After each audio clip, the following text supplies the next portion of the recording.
నవమాసాలు మోసి తల్లి జన్మనిస్తే రైతులు ఆరుగాలం కష్టపడి పంట పండించి మనకు అన్నం అందిస్తున్నారు అధ్యక్ష.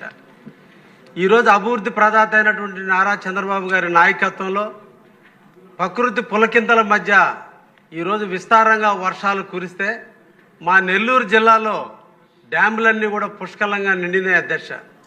రైతాంగం అంతా కూడా ఆనందంగా పంటలు వేశారు అధ్యక్ష.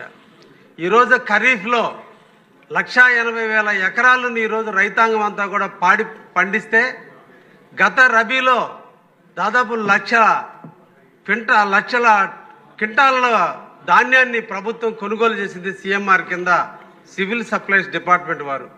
అయితే ఎందుకో మా నెల్లూరు జిల్లా మీద కొంచెం కీనుక ఏర్పడిందేమో తెలియదు, కానీ ఈ ఖరీఫ్లో పండినటువంటి పంటల మీద ఈ రోజున ఒక్క క్వింటా కూడా ప్రభుత్వం పర్చేజ్ చేయనందు కారణాన ఈరోజు డలార్ల వల్ల ఒక్కొక్క క్వింటాకి 583 రూపాయలు ఈ రోజున రైతాంగం నష్టపోతుంది అధ్యక్ష.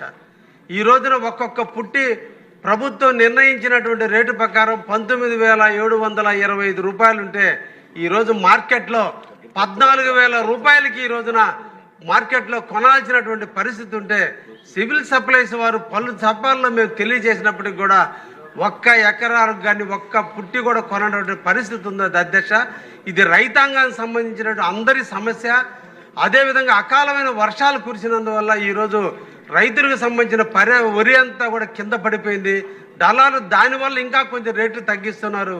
దయించి మీ ద్వారా ప్రభుత్వాన్ని సివిల్ సప్లై వారిని కోరేది, సిఎంఆర్ కింద ఇమీడియట్లీ కూడా కేంద్రాలు ఏర్పాటు చేసి అట్లీస్ట్ కొన్ని క్వింటాలైనా కొనటం ప్రారంభిస్తే డలార్లు కూడా అది ఈక్వల్ రేటుగా కొనేదానికి అవకాశం ఉంటుంది.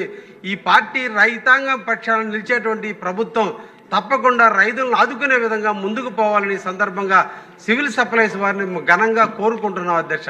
థ్యాంక్ యూ, ధన్యవాదాలు అధ్యక్ష.